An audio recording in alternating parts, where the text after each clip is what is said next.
Friends, a very good evening and welcome to St Mary's here in Handbridge for the third in this series of events being offered by Trevor Dennis, Michael Reynolds and Sarah Jessop on with words and music acting together. This evening's event in aid of Christian Aid falls in the middle of this year's Christian Aid Week.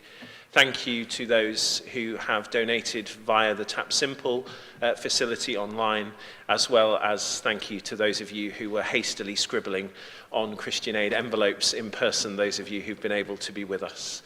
This evening's event is being streamed by St Mary's on St Mary's YouTube channel and will be archived there after the event, so you'll be able to listen again, as they say. It is my very great pleasure then this evening to welcome you all, to remind those of you who haven't been to an event here at St Mary's before that there are very modern toilet facilities if you require them in the St Mary's Handbridge Centre. If you just go through that door and carry on going through to the building adjacent to the church, you will find facilities in there. That's also the way we'd like you to exit church this evening as you leave. I cannot promise that the precipitation will have stopped by that time, but I can't hear it on the church roof anymore. So I hope you'll dry out for a little before venturing home later. Thank you again for your support of this event of Christian Aid, and welcome.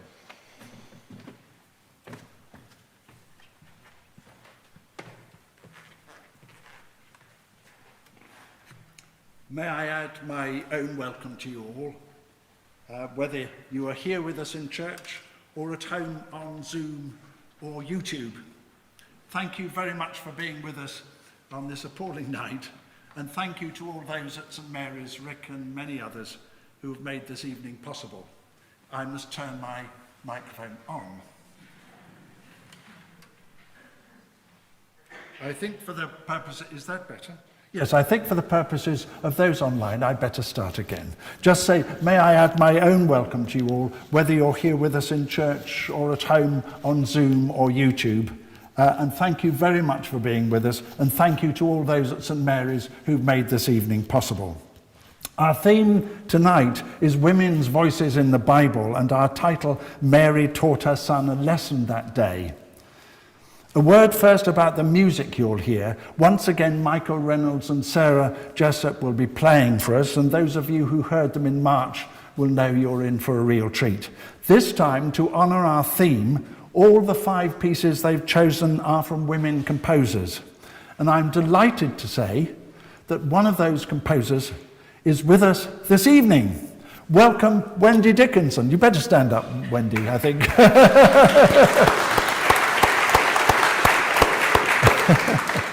And Wendy has waived all her fees because we have a problem with composers unless they're long dead about fees. But Wendy has waived all her fees, both for the performance and for streaming on YouTube. So we're very, very grateful to you. That's very generous. Her piece for violin and piano by the Zephyr Blown will bring our evening to a close, as your programme shows. It takes its inspiration from lines by Keats, and I tell you, it's worth waiting for. This is Christian Aid Week, and Ric has already mentioned those of you who might like to donate to Christian Aid or who've already done so. You just pop your envelopes in one of the buckets by the door if you're putting cash or a cheque in them this evening. Put them in the buckets as you go. The needs of the very poorest in the world, the people Christian Aid seeks to help, have been much exacerbated by both the pandemic and by climate change. I've chosen tonight's theme, Women's Voices in the Bible, because whatever the circumstances, much of Christian Aid's work is inevitably concerned with the empowerment of women. Alas, on that subject, the Bible is often sadly lacking. It is a tale told by men, and their voices are too loud. When women do appear in the narratives, they are often given no names or little or nothing to say. and they disappear all too quickly. Only very rarely do we find ourselves looking at the world through women's eyes. The story of Shiphrah and Puah in Exodus 1, however, provides a magnificent exception. You may never have heard it read in church. The list of readings for services used in the Church of England, the Common Worship Lectionary, shamefully leaves it out. Well, this evening, we'll put it back in.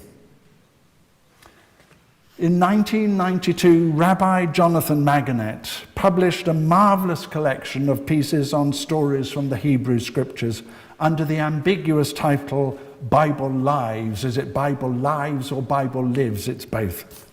The very first piece in that book of his is on Shiphrah and Puah, and with great wit of his own, Magonet brings out the subversive humour hidden in the Hebrew text and completely invisible in our English translations. Ever since I read him, this has been one of my favourite stories in the entire Bible. In Exodus, it's over in a few short verses. I'll need nearly 2.5 pages of my young people's Bible, the Book of Books, to bring out its treasures, and another page at the start to set the scene. So here goes. But first, Katy Rowe, a member of the Chester Christian Aid Committee, will read the Exodus passage first to us.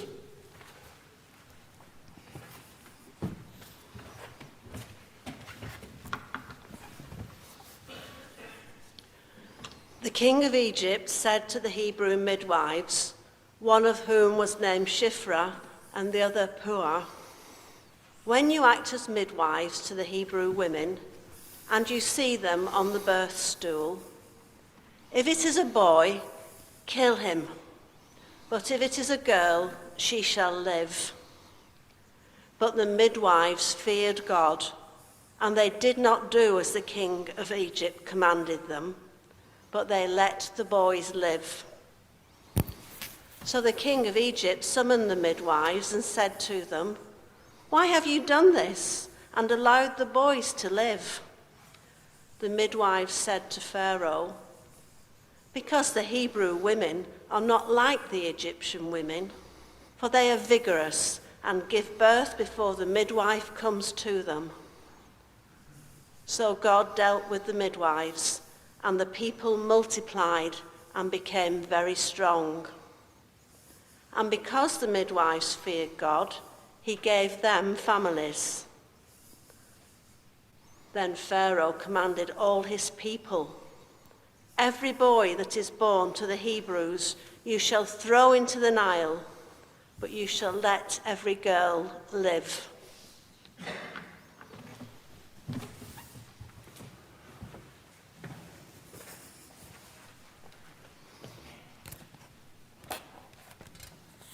I wrote this, which I've very lightly edited at one place, for young people. I was asked to write it for 8 to 13-year-olds, which is a very large age range, of course. I didn't let them into one of the ironies of this passage, namely that midwives might well have been familiar with the command, often from parents, to kill girls. The brave midwives and the pharaoh. In the days of Joseph, when a famine held the whole world in its grip, Jacob and his huge family came to live in Egypt. So many children were born in Egypt that after a bit, they weren't just a family anymore. They were a people. Israel, the people of God, had arrived. The trouble was the people were in the wrong place. God didn't want them in Egypt. God wanted them to live in Canaan, further to the north. He'd made that quite clear to Abraham long before. The king of Egypt, the pharaoh, thought that they were in the wrong place too. Many years had gone by since Joseph had saved Egypt and the rest of the world from the terrible famine. This pharaoh had never heard of Joseph, and he was quite different from Joseph's pharaoh. That king was wise, generous, and just. This one was none of those things. He heard about the people of Israel and how fast their numbers were increasing. "There are more Israelites in the country than Egyptians," he shouted. "If we're not careful, when there's a war, they'll join our enemies and fight against us." He was wrong, of course. The Egyptians far outnumbered the Israelites, and the Egyptians were a strong and powerful people. Yet fear filled the Pharaoh's mind, and soon his fear turned into hatred, and his hatred into cruelty. He made all the Israelites his slaves, and he had them working morning, noon, and night, men, women, and children building cities for him. He was trying to break them.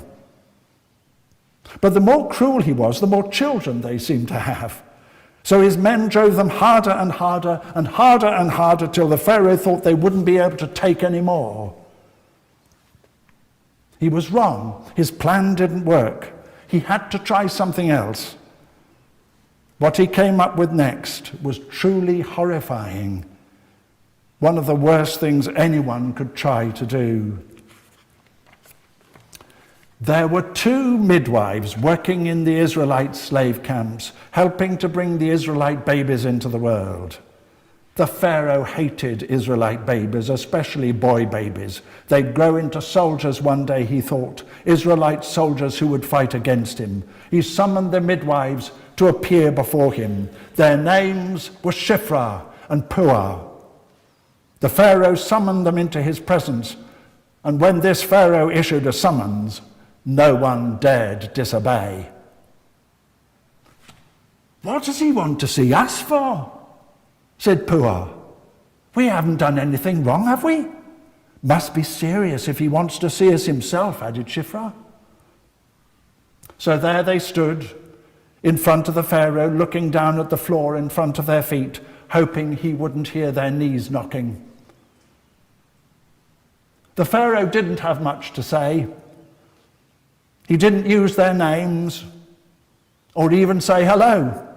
"When you're helping any of the Israelite women, see if the baby's a boy. If it is, kill him. If it's a girl, let her live." That was all. He turned on his heel and left while 2 slaves hurried Shiphrah and Puah out of the palace. They held back their tears till they were safely outside. They cried at the thought of killing babies. They cried too because they were so angry. Killing babies, newborn babies. They were midwives. Their job was helping babies to live, not die. That was what God had put them on earth to do, and they had more time for God than for that dreadful Pharaoh. So they took no notice of the Pharaoh. They just carried on doing their work, and the Israelite women kept having lots of lovely bouncing boy babies as well as lovely bouncing girl babies. But the Pharaoh had his spies in the slave camps. He summoned Shiphrah and Puah to his palace once again. "Why haven't you obeyed my orders?" he roared. "I told you to kill the babies if they were boys. You've been letting them live. They tell me you haven't killed a single one. Why not?" Shiphrah looked at Puah and winked. Her knees weren't knocking this time, nor were Puah's. They weren't afraid of the Pharaoh anymore. "Well, your royal, ever so divine highness," Shiphrah began, "it's like this. These Israelite women, they're not like your refined Egyptian ladies, sir, what have such an hard time of it. They're just like animals, aren't they, Puah?" "Oh, yes," Puah agreed, "just like animals. They have their babies so quick, we can't get there in time, can we, Shiphrah?" "Never," Shiphrah said. "They just drop them. Someone comes to tell us Mrs. So-and-so's having a baby, and we rush round as fast as we can, don't we, Puah?" "Oh, ever so fast," exclaimed Puah, "but we're always too late." "Always too late," added Shiphrah. "We get there and someone comes out and says, 'She's at it already.' And all we can do is say, 'Oh, bother,' and go on our way. Isn't that right, Puah?" "Oh, bother," repeated Puah and coughed loudly to hide a giggle. The pharaoh frowned. He didn't know much about babies. He didn't know much about women either, or about midwives, and he certainly hadn't got the measure of Shiphrah and Puah. So he thought they must be telling the truth, and he let them go. When they got outside the palace, they laughed so much they both got hiccups, and they had to pat each other on the back, which only made them laugh even more and get more hiccups.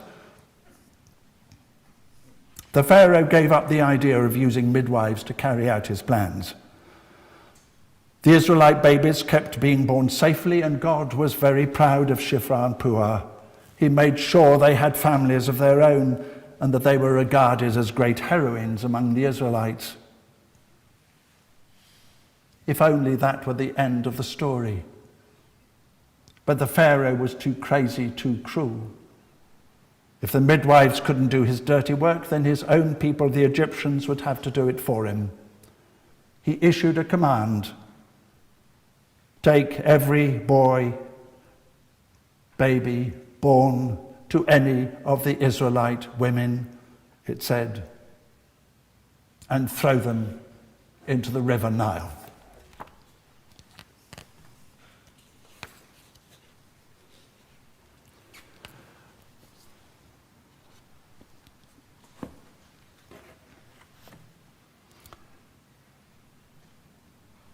Our next story picks up where the tale of Shiphrah and Puah leaves off. The biblical passage that inspires it, you will know very well indeed. The compilers of the Common Worship Lectionary have made sure they include it because it's about Moses, and Moses is a bloke. But Moses is not the star of the story. He's a baby, and all he does is lie there and cry.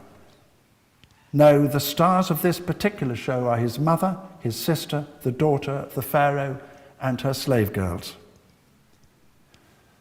None are given names in the passage, though later on Exodus tells us that Moses' mother was called Jochebed and his sister was called Miriam.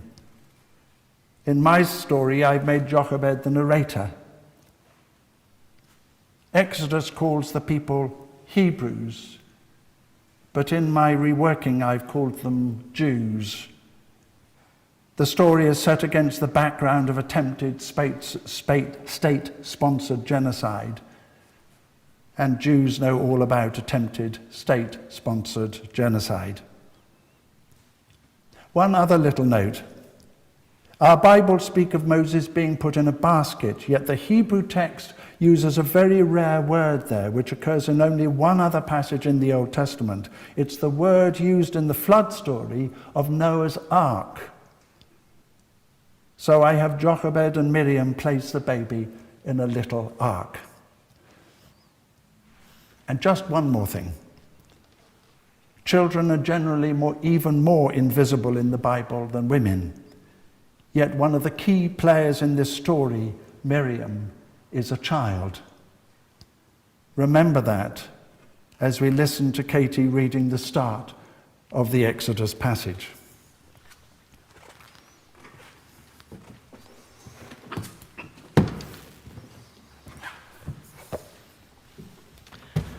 Now a man from the house of Levi went and married a Levite woman. The woman conceived and bore a son, and when she saw that he was a fine baby, she hid him for 3 months. When she could hide him no longer, she got a papyrus basket for him and plastered it with bitumen and pitch. She put the child in it and placed it among the reeds on the banks of the river. His sister stood at a distance to see what would happen to him.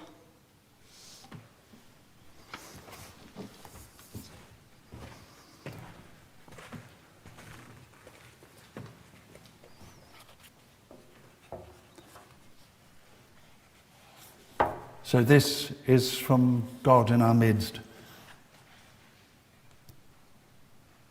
It began with pain and fear. All the words, remember, are in Jochebed's mouth. It began with pain and fear. The pain of his birth was bad enough, and the wondering whether the pushing would get you anywhere and whether either of you would survive. But they were soon forgotten.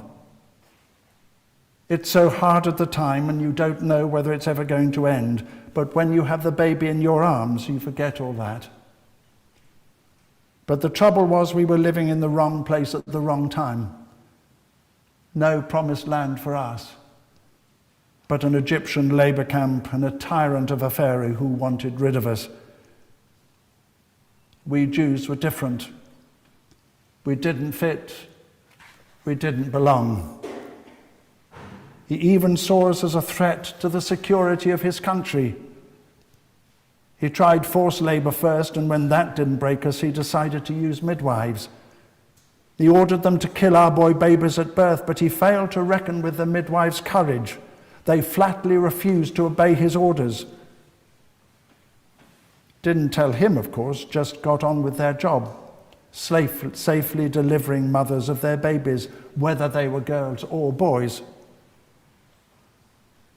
Pharaoh's informers told him what they were doing, of course, or what they were not doing, and he went mad. He summoned them to his palace, and none of us thought we would ever see them again. But they told him we all had our babies so quick they could never get there on time, and he believed them. He gave up on midwives after that. But he didn't give up on his plan. If the midwives couldn't kill the babies, his own people would have to do it. He issued them with a decree. Whenever a Jewish woman has a baby boy, it said, get him and fling him into the Nile. Well, that was clear. That's why when I had Moses and the midwife said it was a boy, we all went quiet. Pharaoh had his men patrolling the alleyways between the huts, listening for babies crying. They would threaten our women who went to the well, ordering them to tell them who was expecting and when it was due. No one had told them about me, thank God. And the midwife had escaped their attention. But when the baby cried, we were all petrified, including Miriam. We held him tight and tried to comfort him as best we could. But babies cry, it's what they do. And they pick up your mood, don't they? Moses knew we were frightened. He could tell from the way we held him, from the tone of our voices and the look in our eyes. So he got frightened himself, and that opened his lungs wide. They're so small and newborn babies, but the noise they make isn't. I fed him as soon as he was hungry, and fortunately, my milk came quickly. I lay awake in the night listening to his breathing beside me, waiting for him to stir, putting him to the breast as soon as he did. But that tired me out. And one day I fell into a deep sleep. Amram, my husband, was out working, and Miriam had gone to the well. Moses started crying for milk, and I didn't hear him. Next thing I knew, Miriam was shaking me. She was holding Moses, crying in her arms. As soon as he was feeding, he quietened down, but we huddled together, the three of us, and Miriam and I waited for Pharaoh's men to burst through the door. Thank God they didn't come, but we realized we couldn't keep him in the hut any longer. It wasn't safe. Nowhere was safe. But the river would be the best place, we thought. If Pharaoh said the babies should be put in the Nile, so be it. We'd put Moses in the Nile. Only we'd make him a little boat, a kind of ark, like Noah's, only smaller, and we'd make it watertight, and we'd put a lid on it and hide it among the reeds along the river's edge, and Miriam could keep an eye on him, and if he cried, then she'd run and fetch me, and I'd go and look after him and put him back once he'd settled. It might work, we said, but only Miriam thought it would. Amram and I, we knew he'd be found sooner or later. But what else could we do? So I made the ark, and we put him inside with the toy camel Miriam had made for him, and we hid him among the reeds when no one was looking, and I went home while Miriam kept watch. We kept it up for over a week. Then one day Moses started crying, and Miriam couldn't run to fetch me because Pharaoh's daughter was there with her slave girls. The princess had come to the river to bathe, and she was right by the place where the little ark was when he began to cry. She looked down, saw the ark, and told one of her slaves to fetch it out of the water. She opened the lid, and there he was, our Moses, looking up at her and bawling for milk. Miriam heard what she said. "Well, I never," she exclaimed, "a little Jewish boy." Miriam's heart was in her mouth. It was bad enough to have anyone find him. Pharaoh had his informants even among us Jews, but Pharaoh's own daughter, her father was the one who'd given the order for the babies to be drowned. Miriam thought she would take Moses out by the heels and fling him as far as she could across the water. She did take him out, not by the heels though, but gently. And then she was cuddling him and rocking him and putting her finger into his mouth to give him something to suck so he would stop crying. It didn't work for long, of course. So Miriam came out from where she'd been hiding, and she ran straight up to the princess, bold as anything, and asked if she could go and fetch someone to nurse the baby and give him some milk. "He'll stop crying then," she said. "Thank you, that's a good idea," the princess said. Would you believe it? So Miriam ran as fast as she could and came back with me. The princess handed Moses to me, and he quietened down as soon as I started feeding him. And she said, Pharaoh's daughter did, would I look after him? And she would pay me for the trouble. I wanted to hug her, only I didn't because she was a princess and I was holding Moses. So I bowed my head low and said, I will, Your Royal Highness. I would be honored. I couldn't stop the tears, and she must have guessed. But she didn't say anything. She never said anything, nor did any of her slave girls. It was a secret we all shared together, us women, the secret of a baby, a Jewish boy baby who was allowed to live. They still didn't say anything, even when he didn't need me to feed him anymore, and the princess adopted him as her own son and brought him up herself right under her father's nose. Never said a word, like the midwives before them. She's clever, my Miriam, a quick thinker, brave too. Being a mother's not easy. All mothers know that, but when you have a pharaoh on your hands, lots of mothers have pharaohs to cope with, and most pharaohs don't have daughters like that one. Too often the babies get killed. Miriam's the same name as Mary, just its Jewish form. I've heard of another Miriam in Bethlehem, and her baby boy escaped by the skin of his teeth as well. The other babies in Bethlehem didn't get out in time, apparently.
Now we move to the New Testament, to the Gospels, and back nearly to Christmas, to the feast of the presentation in the temple.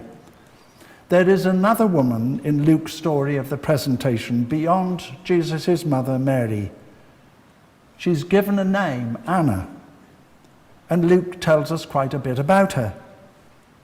But she plays second fiddle to the man who first welcomes Jesus to the temple, Simeon, and Luke gives her nothing to say and nothing to sing either. Simeon's song is famous. We Anglicans sing it or say it every time we say evensong or evening prayer, and it's in the funeral service too. It's known as the Nunc Dimittis. In my own story, written many years ago, I've given Anna plenty to say and a song to sing too. I've taken the words for her song from the Song of Songs, a small collection of exquisite love poems in the Old Testament. The Song of Songs is the only book in the Bible where a woman's voice is just as strong as a man's, and where in its exploration of young love we find a thinly veiled protest against women being put under the authority of men. A good place to go, I thought, for Anna's song. But first, Katy will remind us of Luke's story.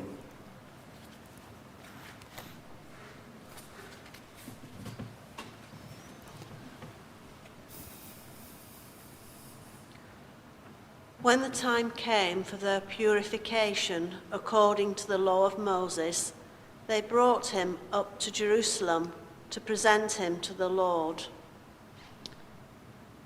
There was also a prophet, Anna, the daughter of Phanuel, of the tribe of Asher. She was of a great age, having lived with her husband 7 years after marriage, but then as a widow to the age of 84.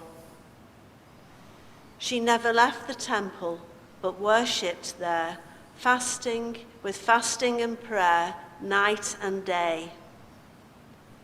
At that moment she came and began to praise God and to speak about the child to all who were looking for the redemption of Jerusalem.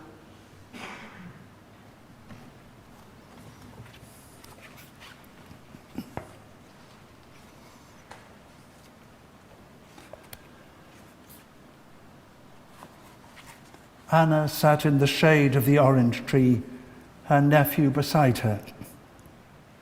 She was all skin and bone, and the hand he held was tight with arthritis.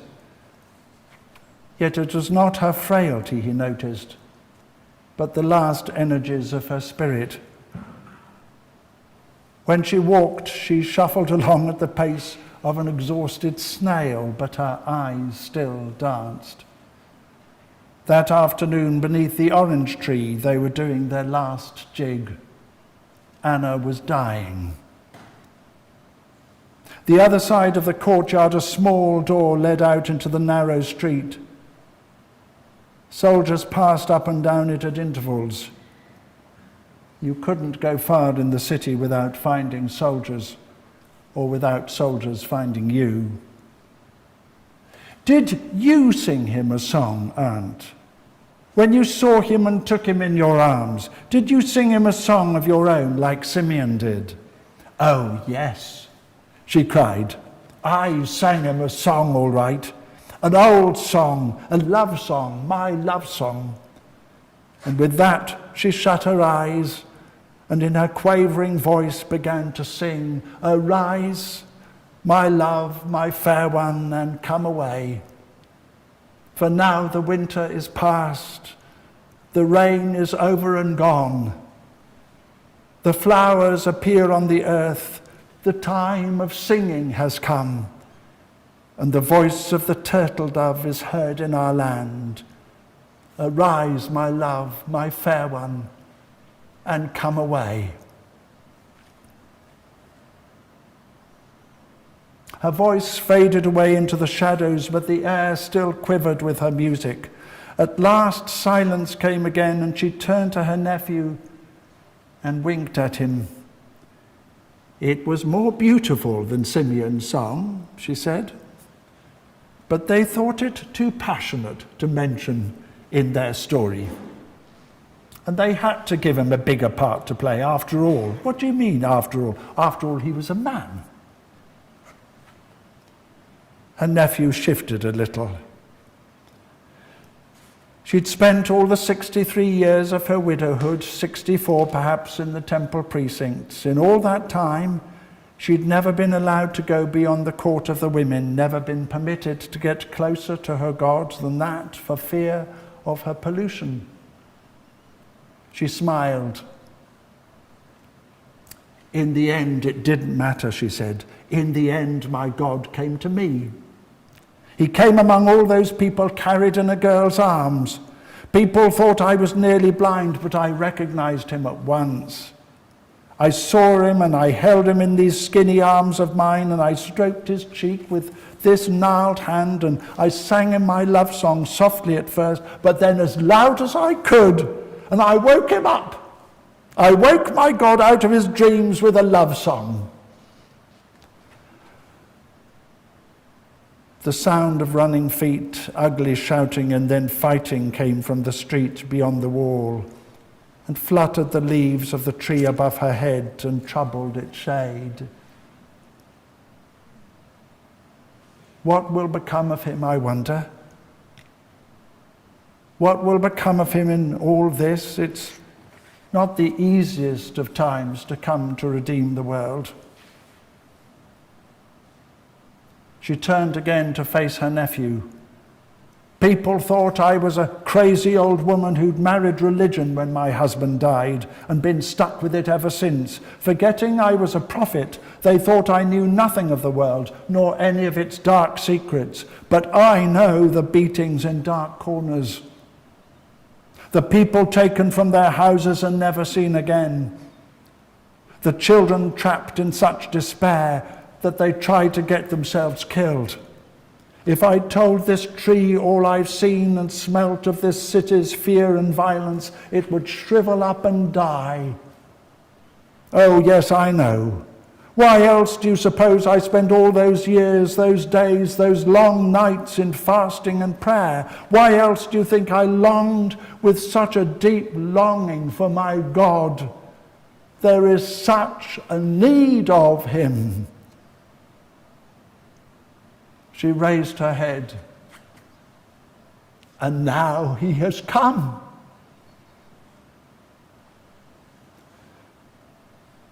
Beyond the wall of the courtyard, 2 soldiers had a man by the hair and were dragging him off along the street, while others prepared the way for him with shouted abuse and sharp blows. Anna shuddered. "Will they recognize him in all this?" Anna said. "Only Simeon and I knew him when he came to the temple. What will become of him? I will not see him again, for I am dying beneath this tree. Will they know him?" She looked straight at her nephew, and the fingers of her hand unbent and gripped his arm. Will they know who he is, do you think? She closed her eyes. Her fingers relaxed, and behind her eyelids her pupils slowed their dance and stopped. The shouting had passed further up the street and round a corner. In the uneasy quiet left behind, Anna's nephew could hear the faint sound of singing. "Arise, my love, my fair one, and come away. Arise, my love, my fair one, and come away."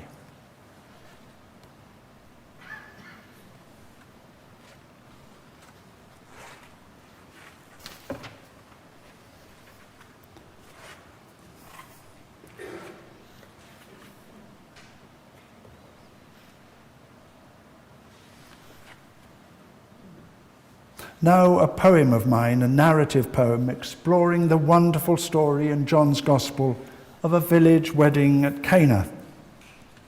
Jesus' mother Mary plays a key role in the story, but strangely, John doesn't name her. If we only had his Gospel and none of the others, we wouldn't know what to call her. And this church, St. Mary's, would have to be dedicated to somebody else, St. Tittles or something. In John, she only appears here and in one other place. But what places they are! For Cana is the setting for the first of Jesus' miracles, while the second time we find her, she's at the foot of her son's cross. You know the story well, but as Katy reads it to you, the story from John, let's pay heed to its detail.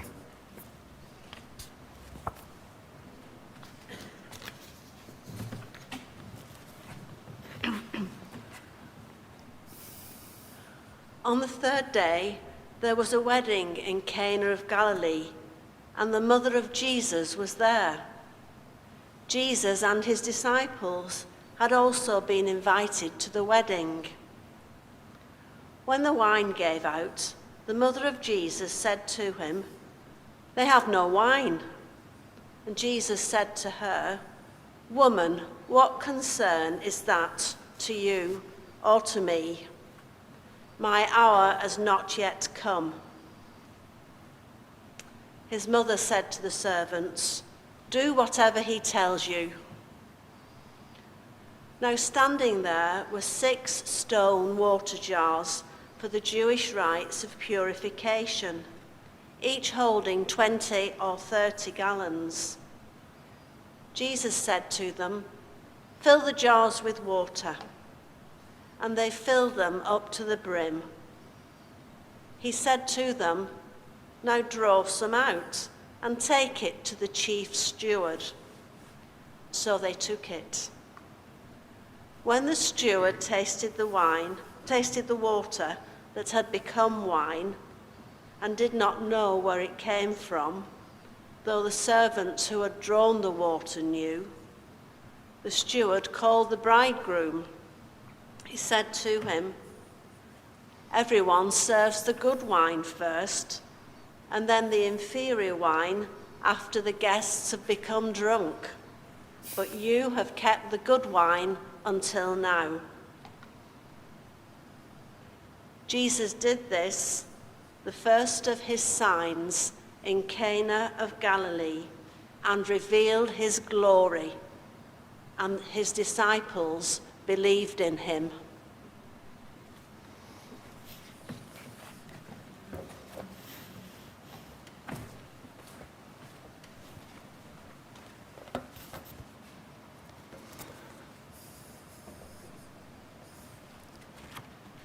The wedding at Cana.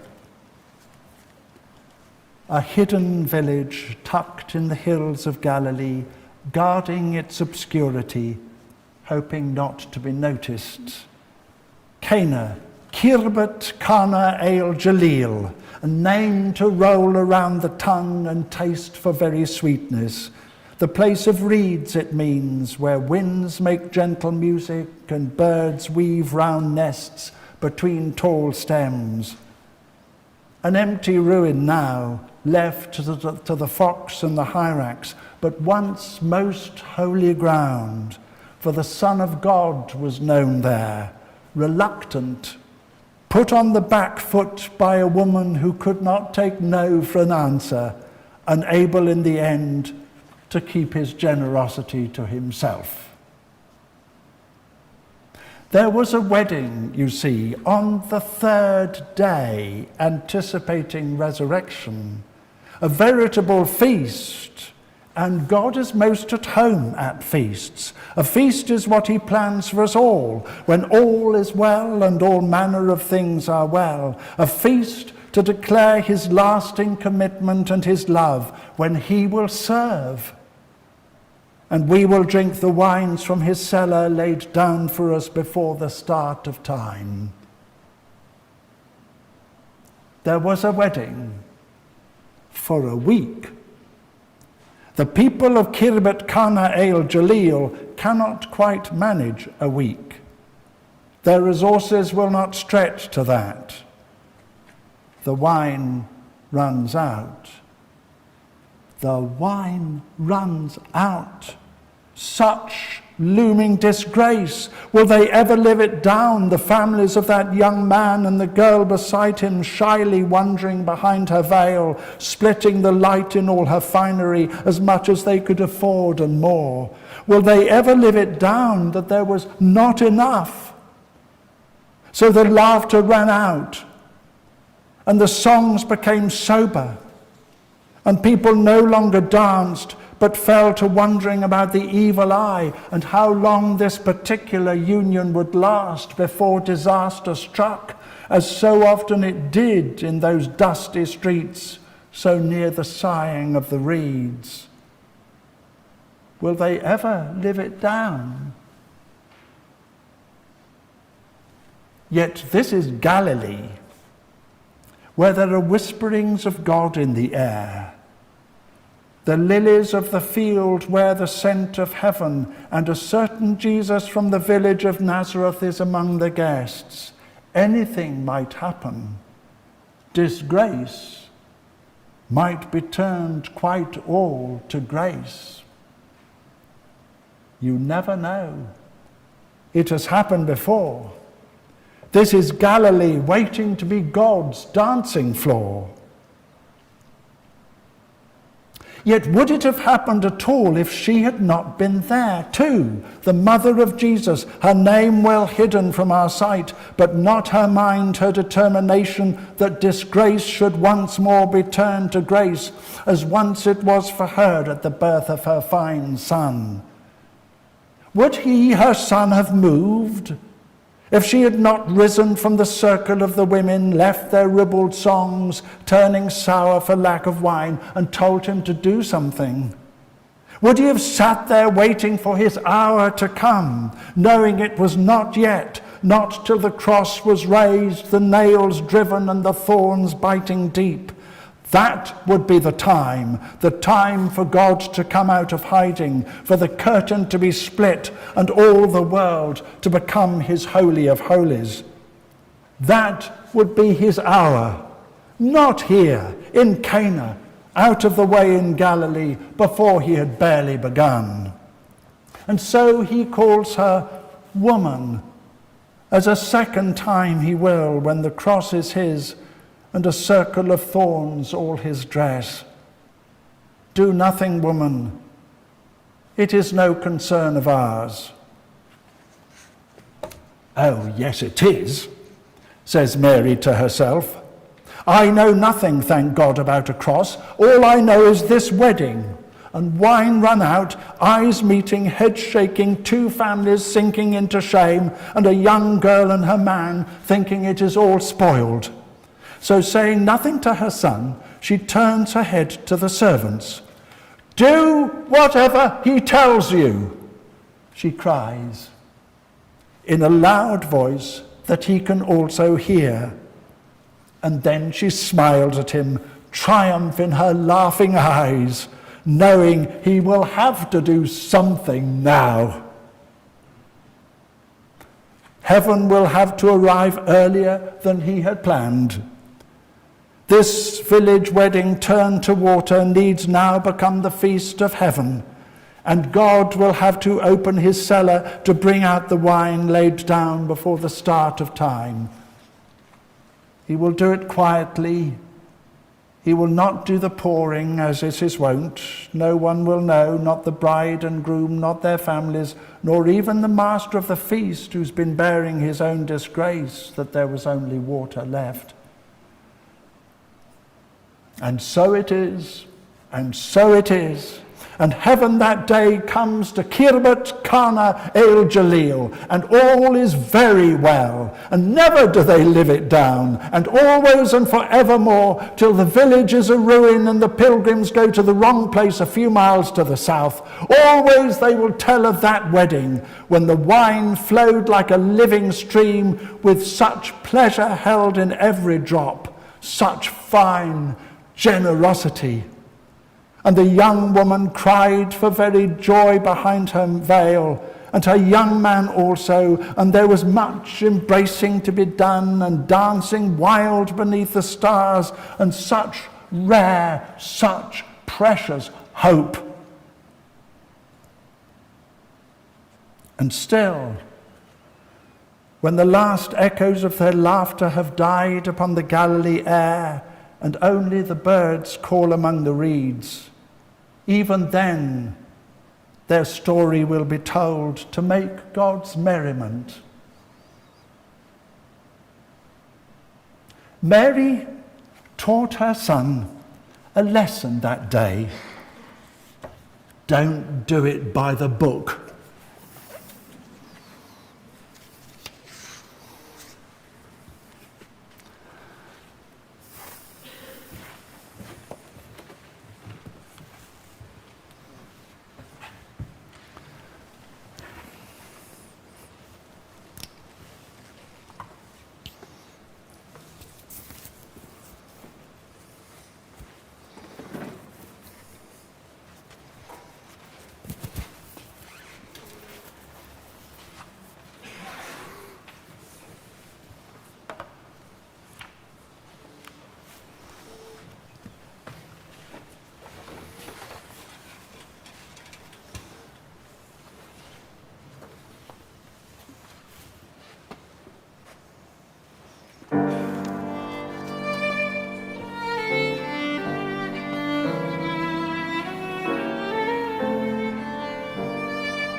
My next story I first preached one Sunday in Chester Cathedral when the gospel reading was the passage in Mark about a Syrophoenician woman.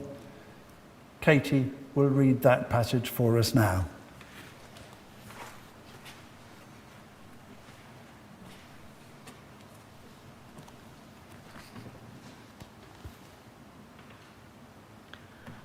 From there he set out and went away to the region of Tyre. He entered a house and did not want anyone to know he was there. Yet he could not escape notice. But a woman whose little daughter had an unclean spirit immediately heard about him, and she came and bowed down at his feet. Now the woman was a Gentile of Syrophoenician origin. She begged him to cast the demon out of her daughter. He said to her, "Let the children be fed first, for it is not fair to take the children's food and throw it to the dogs." But she answered him, "Sir, even the dogs under the table eat the children's crumbs." Then he said to her, "For saying that, you may go. The demon has left your daughter." So she went home, found the child lying on the bed, and the demon gone.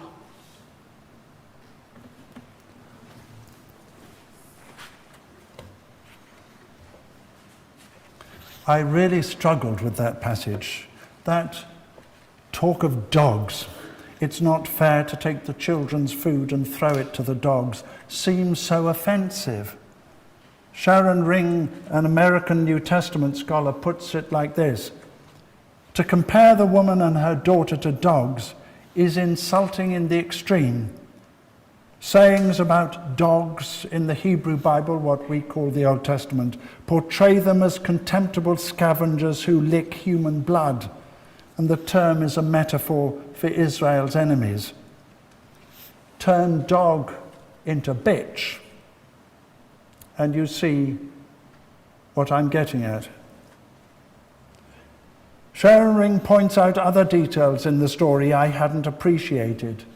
There are hints there that the woman is rich and belongs to an elite landowning class. And the region of Tyre, where the story is set, was a borderland inhabited by both Gentiles and Jews, with inevitable tensions between them, including ones between those who lived in the wealthier urban trading centres and the pouring farming communities of the countryside. Her article inspired me to write my sermon for that Sunday in story form, though I have to say I didn't know quite where it would take me when I first sat down at my desk. From God tread softly here, getting to the front of the queue. Rich bitch, they called me. I'm not surprised.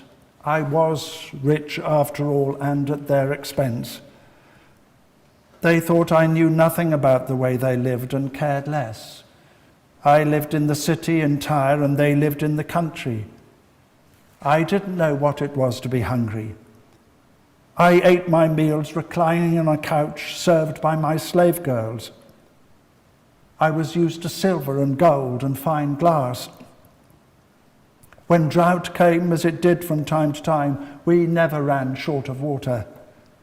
When famine came, we never went hungry.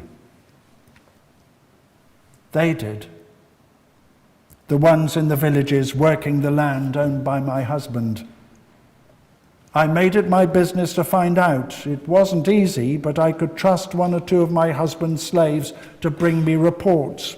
They couldn't understand why I wanted them. A lot of the peasants in the villages were Jews. That made my inquiries even more incomprehensible. But they answered my questions all the same. I wanted to know how many families there were, how many children they had, how many of their women died in childbirth, how many of their children died young before they were weaned, before they grew up.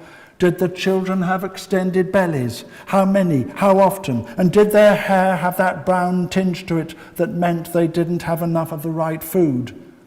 What were their houses like? How did they eat their meals? Did they laugh and sing? Did the children play? What did they believe, the Jews amongst them? I'd read their sacred texts, but I wanted to know what the Jewish religion was like in the villages, far away from Jerusalem and the temple. Could they read or write at all? I presume not, but I wanted to know.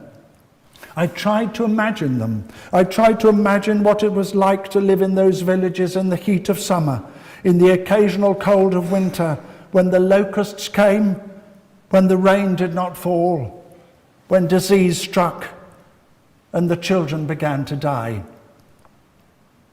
I found that task of imagining easier when my daughter became ill. She was my only child. My husband had threatened me with divorce if I did not give him a son. But no son had come. Eurydice was our only child, and I loved her with a fierce and unrelenting love. I nearly died when I gave her birth, and that made her more precious still. She was my comfort, my light, my sun, my moon, my stars, my very life. I'd been sending medicines to the villages. I'd got them from my doctors in the city, and my husband's slaves had taken them with them when they went there on his business. The villagers didn't know that I sent them. I told the slaves to keep quiet on the subject. Now I needed the doctors myself and all the help they could give for my daughter, for Eurydice. She was only 5. They tried everything, but it did no good. She cried all the time and sometimes shook uncontrollably. People said she was possessed by a demon, and that was why she wasn't getting better. I believed it myself. I felt so helpless. It seemed that Eurydice would be killed by this demon of hers. She was getting worse all the time. One day she started screaming, and when she'd finished, she went strangely quiet. I was frantic, wild with fear. Then Trico, one of the slaves who'd just come back from the villages, told me there was a Jewish healer staying in one of them. Jesus from Nazareth he was. Nazareth, I said? Where's that? Never heard of it. It's a tiny place, my lady, somewhere in Galilee, apparently, he replied. Is he a good man, good enough to drive out a demon like this one? I don't know, but people are telling all sorts of stories about him. But we're not Jews, will that matter? Don't think so, he said. At least they told me he'd driven a whole legion of demons out of a man living among some tombs, and that man wasn't a Jew. Do you know exactly where to find him? Yes. Will you come with me? What, now, my lady? Of course, there's no time to waste. It may be already too late. And so we set out together, just the two of us, as fast as we could. We didn't say anything to one another on the way, not a word. We reached the fields near the village where the healer was.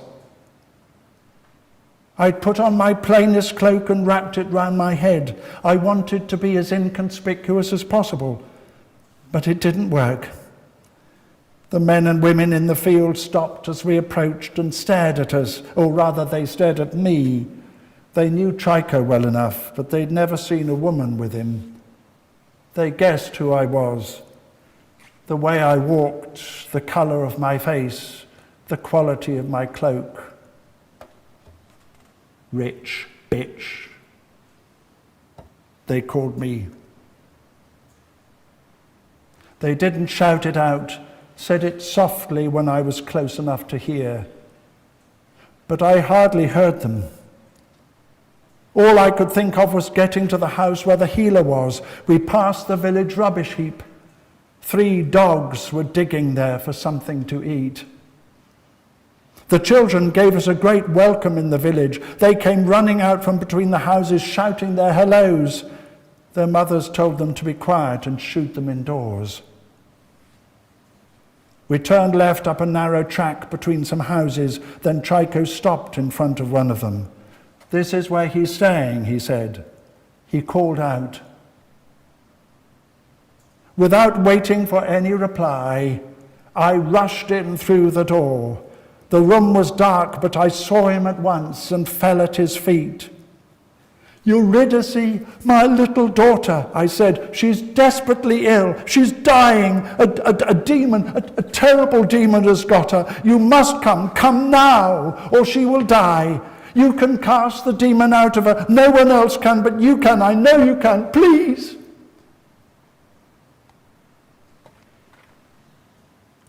"And what about these others?" came the reply. I raised my head. The healer was not alone in the room. It was crowded with people, broken people, people who were used to waiting at the end of the line and never reaching the front.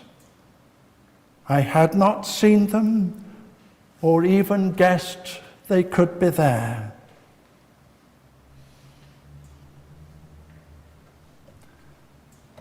"They call you that rich bitch," the healer said quietly. "Is it fair to take the food out of the mouths of these children and throw it to the dogs?" I looked at the people sitting in that room. I looked at their faces, into their eyes. I saw what we had done to them. And I saw the dignity they were beginning to acquire as they sat with this healer who came from a village like theirs and knew them better than they knew themselves. I had sent my medicines hoping they would be of some help, but I'd not come to their village before. It had been impossible. I was not their master after all, nor his servant.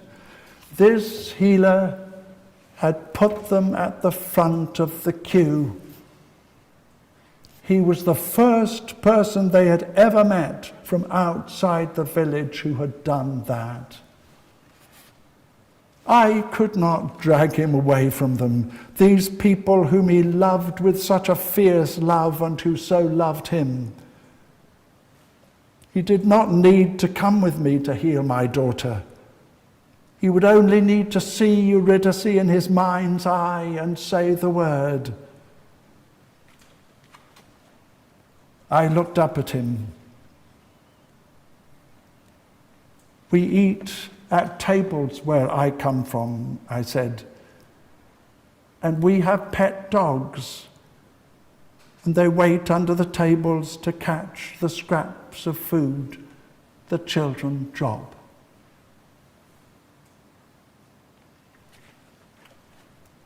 He looked at me and smiled. His eyes were shining and his silence filled the room. At last he said, "Your little daughter's demon has gone. Go home as quickly as you can, and you will find Eurydice well. Come again to this village and bring her with you. You will love the people here, and they will soon come to love you." I held his feet and kissed them, and he bent over and held me. I kissed all the feet in that room before I left, marking them all over with my lips and my tears. The healer called to me as I was going out of the door. "Tell your husband to come here," he said, "to see things for himself. I will, I cried, and ran. When Trico and I got home, it was just as the healer had said it would be. The man from Nazareth had not just healed Eurydice, he had healed me also, and not just of my fear.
As you might have gathered, I like using my imagination, such as it is, and the Bible gives me plenty of scope. With the next story about Pilate's wife, I had just a single verse in Matthew's Gospel to go on, at least as far as she was concerned. Matthew doesn't give her a name, but later Christian tradition called her Claudia, and that's the name I have used.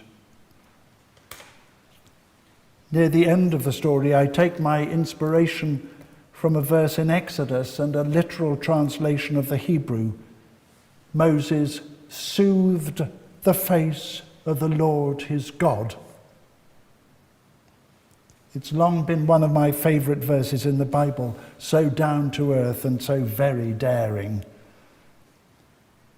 Katy will read for us the verse in Matthew about Pilate's wife, and before it, four more verses to set it in context.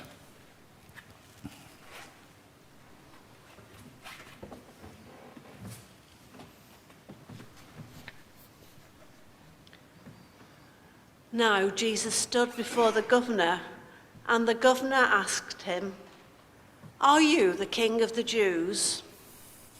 Jesus said, "You say so." But when he was accused by the chief priests and elders, he did not answer. Then Pilate said to him, "Do you not hear how many accusations they make against you?"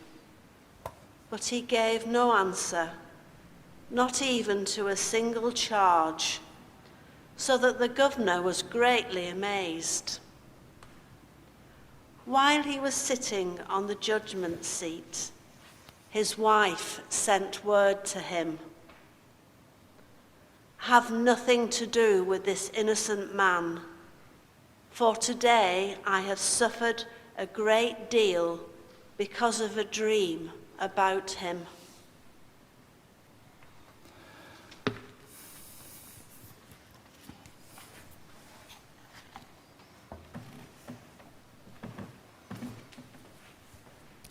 I've become aware that one or two of you over that side have been right behind a pillar as far as I'm concerned. So perhaps I'll move across for a wee bit so that you can see me for this, though I see that it puts some of you over there out of shot.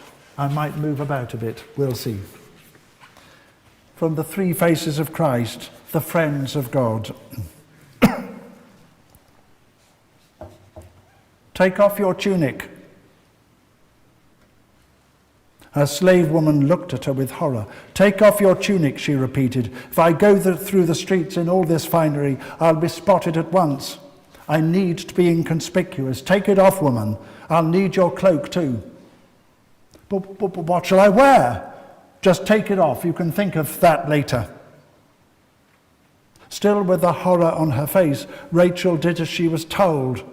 Claudia slipped out of her own tunic and put on Rachel's. She went to go out of the room and turned at the door. "Wear my tunic if you like and go and have some fun with the other slaves." Rachel stood there unable to move. Claudia wrapped the cloak about her head and went out into the courtyard. She told her husband Pilate the man was innocent. Her sleep had been disturbed all night by fearful dreams about him. "The man's a troublemaker," had been her husband's reply. "He's a Jew, isn't he? And even if he is innocent, just listen to the crowd outside. They're baying like hounds. I have to satisfy their bloodlust, or we'll have serious trouble." "So you're just going to throw him to them so they can tear him to pieces?" she'd replied. "Of course not. They're not allowed to execute him. We'll have to do their dirty work for them as usual." He had gone across to the window. "He's a threat to the state. And that's all there is to it." "And all there is to him?" "Yes. But the man's innocent. Do you want an innocent man's blood on your hands? I'm up to my knees in innocent men's blood already. How do you think I survive in this God-forsaken place? How do you imagine I keep the peace? Anyway, he added, I washed my hands of this particular man's blood. I did it in front of the crowd, declared my innocence before them all. Went down rather well, I thought. Now get out, woman, and leave me in peace. Thus their conversation had ended. Soon after that, she'd heard the distant sounds of the beating the soldiers had given him. She'd thought they were going to knock the life right out of him, but they were masters of their trade and knew when to stop. She had heard their mockery also and known the truth of it. At no point, however, had she caught sight of the man. She had to see him before he died, this strange man of her terrible dreams. And that was why she was now dressed in the tunic and rough cloak of one of her slaves, following the crowd to the quarry outside the walls where they were going to crucify him. She was not used to being on her own in a crowd, and felt very lonely. The streets were narrow. She was pushed and shoved, and when a man coming out of a doorway bumped into her, she tripped and fell. People started walking over her as if she was part of the pavement. For a dreadful moment, she thought she might be trampled to death, when two women knelt down and quickly lifted her up onto her feet. They held her by the arms, and the three of them were swept on together, slowing as they got near the gate through the walls. There the crush nearly took Claudia's breath away. Her legs and back burned where they'd been stepped on. Eventually they were through, and soon they found themselves on the edge of the quarry where the uprights of 3 crosses were already in place. The 2 women were still beside her. They watched as the soldiers on crucifixion duty went about their business. A larger number of soldiers stood facing them and the other bystanders. The soldiers by the crosses were experienced men. They'd done it before many times and prided themselves on their skill. As they soon had them up, and they picked up their tools and tackle and marched off. The crowd pushed forward. The soldiers let a few people go up to the other 2 crosses, but they maintained a tight cordon round the one in the middle. One of the women who'd helped Claudia approached the centurion in charge. Claudia could just hear her talking to him in a thick northern accent that marked her as a Galilean. It was clear the officer was refusing her request. The woman persisted. The officer shouted at her, and still she stood her ground. She said something to him Claudia did not catch, and one of the soldiers struck her hard across the face and knocked her to the ground. She lay there for a moment and then began to struggle to her feet. Claudia strode forward to the centurion. Do you know who I am, young man? I will report you to my husband Pilate. I will see to it that you are on the next boat from Caesarea. You will be sent to Britain, I shouldn't wonder. Mary of Magdala looked at her, wide-eyed. The centurion ran his eyes down her slave's cloak and tunic.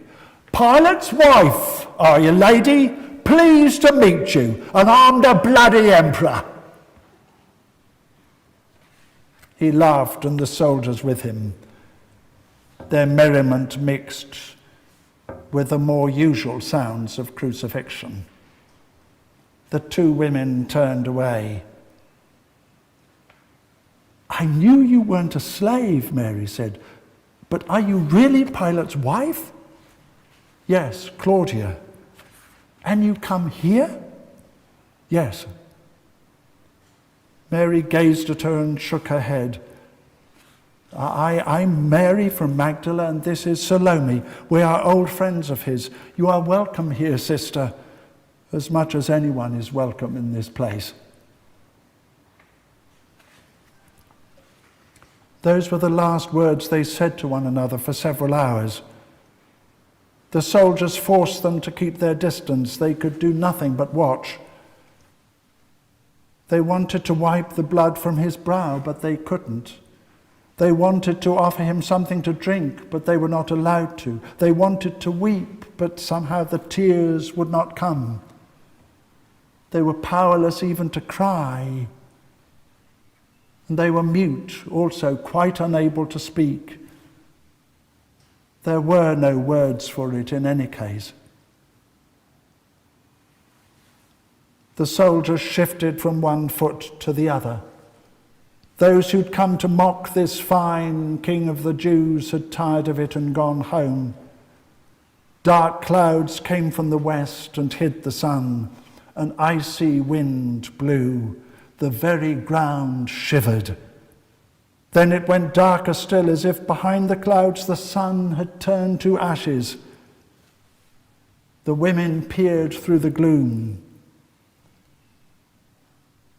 All of a sudden, they cried out. There was a man beside the cross. Not one of the soldiers, a stranger. He had a ladder with him. They saw him climb a few rungs and start to wipe Jesus' face with a cloth. He was speaking to him very softly, but they could hear every word. I did this once before, my friend, the stranger said. Do you remember? On Sinai, when you saw the calf they'd made and heard them call it their God? Do you remember? I soothed your face then, and now I have returned to do it again. Another rejection, and an even crueler one, my old friend. Only I find no anger in your pain this time. Let me wipe your tears again, my friend, my dear friend, my dearest God. With shaking voice he began to sing. Arise, my love, my fair one, and come away. For see, the winter is past. The rain is over and gone. Arise, my love, my fair one, and come away.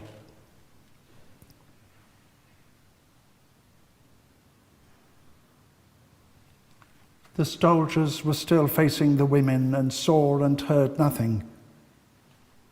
Moses, Mary whispered. It's Moses, dear God, Moses.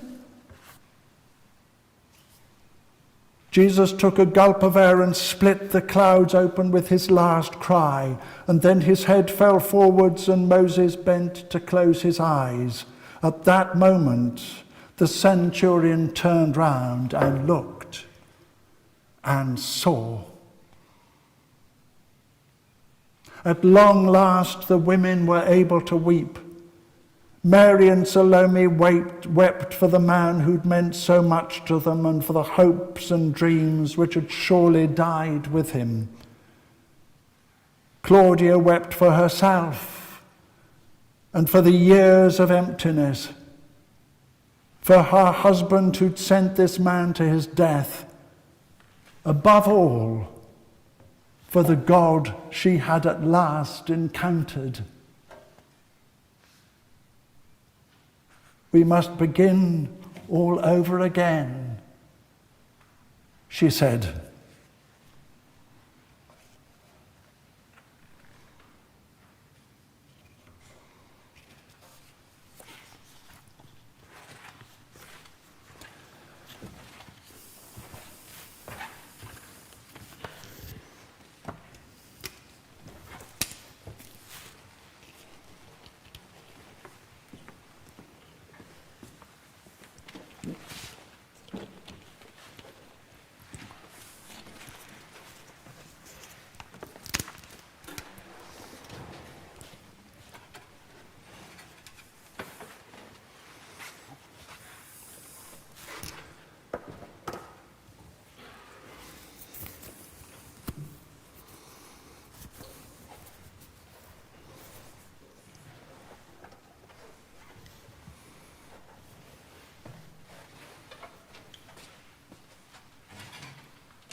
What are the most important stories in the Gospels? According to the evangelists themselves, the answer is quite clear, those of the crucifixion and the resurrection. And if we ask who first told those stories, all the Gospels suggest it was the women disciples, for the men weren't there. They deserted and fled. Yet for the crucifixion, not one of the evangelists appears to make use of the eyewitness accounts of the women. Whether their words were forgotten by the time the Gospels were written, we don't know. One thing seems clear. Somewhere along the line, their accounts weren't kept and held tight as the great treasures they were. The men took over, and the women were effectively silenced. In the case of the resurrection, however, the women's stories could not be discarded so thoroughly, because then the churches would have had a significant gap in the stories they told. But their tales could still cause embarrassment. We know that from a short passage in Luke. Let's hear that passage now, together with a famous verse from Isaiah.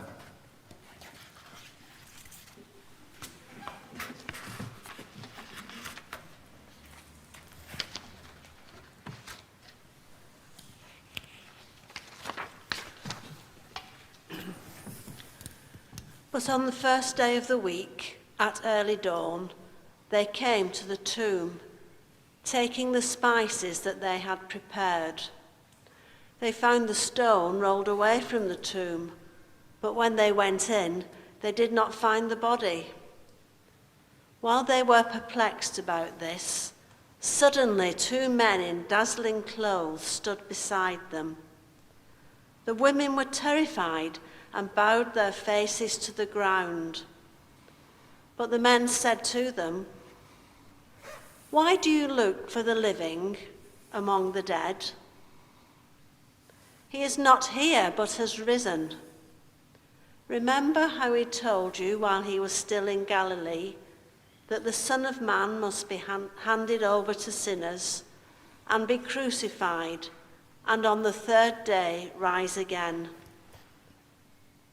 Then they remembered his words, and returning from the tomb, they told all this to the 11 and to the rest. Now it was Mary Magdalene, Joanna, Mary the mother of James, and the other women who with them who told this to the apostles. But these words seemed to them an idle tale, and they did not believe them. But Peter got up and ran to the tomb. Stooping and looking in, he saw the linen cloths by themselves. Then he went home, amazed at what had happened. And from the prophet Isaiah, the wolf shall live with the lamb. The leopard shall lie down with the kid. The calf and the lion and the fatling together, and a little child shall lead them.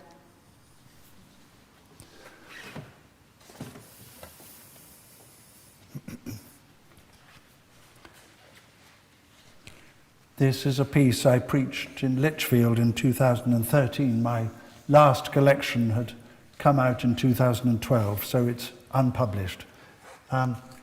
Just before I begin, just a final plug.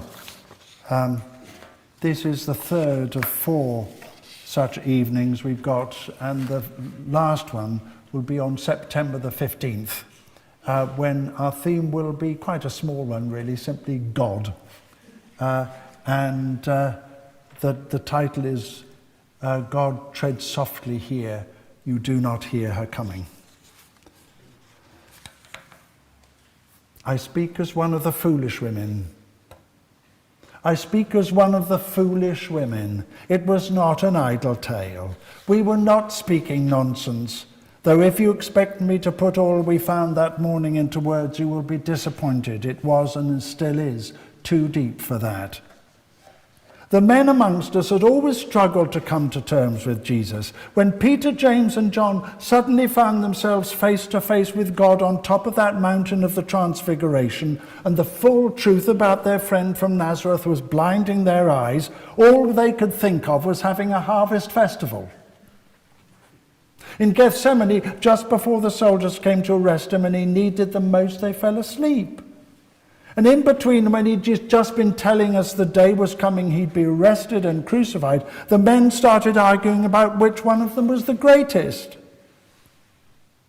He brought them to tears. Later, he washed our feet, and that made us women cry, but the men couldn't take it, and Peter protested loudly. Jesus explained, but he still couldn't take it in. Later that same day, Jesus was arrested in Gethsemane and taken away, and Peter followed him and then got himself in a tight corner and denied he ever knew him. 3 times he denied him. And of course, Judas Iscariot had already betrayed him. The men weren't there when they crucified him. They'd gone into hiding. We were there. We saw it all. But get this, when we went to the tomb and stumbled upon the truth, I mean the truth with a big enormous T, and came back and told them, they accused us of being hysterical and said, what did we know about such things? They said that. Men. What will they think of next? Having popes and archbishops with fancy hats to make them look all tall and important, I guess. But I'm getting carried away. Let me tell you about that morning, the moment we discovered the truth. We went expecting death and the stench of a corpse beginning to rot. We went on our own. It was our job as women to anoint his body, and we hadn't had time to do it when he was put in the tomb. It had all been so rushed. but it was, to say the least, disappointing that the men didn't come with us. So we were on our own. But it was not at all what we expected. Death is never what you expect, is it, when someone you love dies?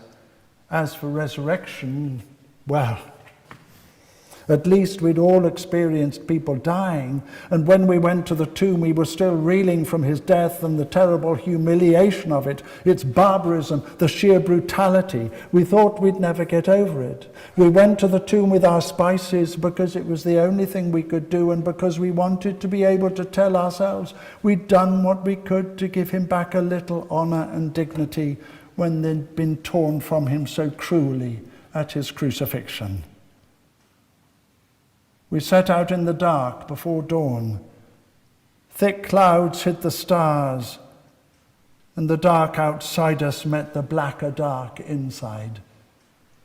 We wondered whether we would ever see the sun again. It had turned to ashes when he died. It seemed the whole world was in the grip of dark forces, and God himself was dead. We thought he'd lost the battle.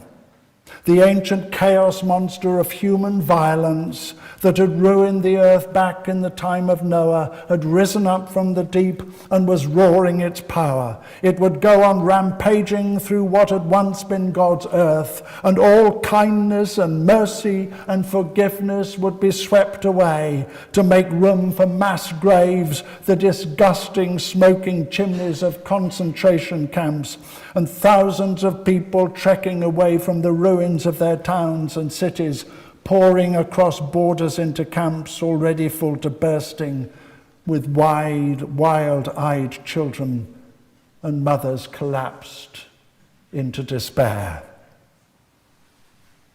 And Jesus' tomb, if we could find it in that dark, if we could somehow shift the stone at its mouth, would be the blackest space of all. It would suck us in like a black hole and would consume us. We did find it. You might say we came too late. Resurrection had already taken place. We should have got up an hour earlier. But what more would we have seen if we had? Nothing. For such things are beyond all seeing. In any case, the mystery of it and the truth was still there, with kindness, mercy, hope beyond any breaking, and strong, invincible love. In that tomb, the wolf and the lamb were feeding together. The lion was eating straw like the ox. The leopard was lying down with the kid, the calf and the lion and the fatling together, and a little child was leading them. The world was as it should be, as it was in that great poem of creation we'd all been taught when we were young, the one that began in the beginning, when God created the heavens and the earth. It was not the end of the world at all. It was the beginning, and there was no darkness, but a dazzling light. He stood there before us, the little child of Isaiah's poem, and we knew at once who he was. God was not dead. And I tell you, we recognized him, not just as God, but as our friend from Galilee. He and God were one and the same, in one equal light, one equal music, one equal stillness, one equal eternity. The child God still bore the terrible wounds of crucifixion upon him. Of course he did. But he did not call upon us to rise up and seek his revenge. That is not my way, nor ever can be, he said. I defeat evil with good. And he pointed to his livid scars. Give me a chance, and I will kneel to wash the feet of those who brought me to the cross. Then they will not be afraid anymore. Overcome with it all, we went to pick him up and hold him in our arms, but how do you hold the light of the world? We'd set out in the dark in a daze and the shock of his dying, dreading the time when the flood of grief would arrive in its full force to sweep us away. We returned to the others in the light, our hearts dancing in hope and love. And though the men thought we were just being stupid women, the child God soon met with them also and put them right. As someone said, you can't keep a good God down. Some of you might be struggling in your own darkness, and sometimes it might seem it will swallow you up entirely. But as a wise man said, goodness is stronger than evil. Love is stronger than hate. Light is stronger than darkness. Life is stronger than death. I should know.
You have been extremely patient. It was not meant to go on quite this long, and that is entirely my fault. But just before you go, there are some presentations to make. And if Sarah's already here, if Michael and Wendy and Katy would like to come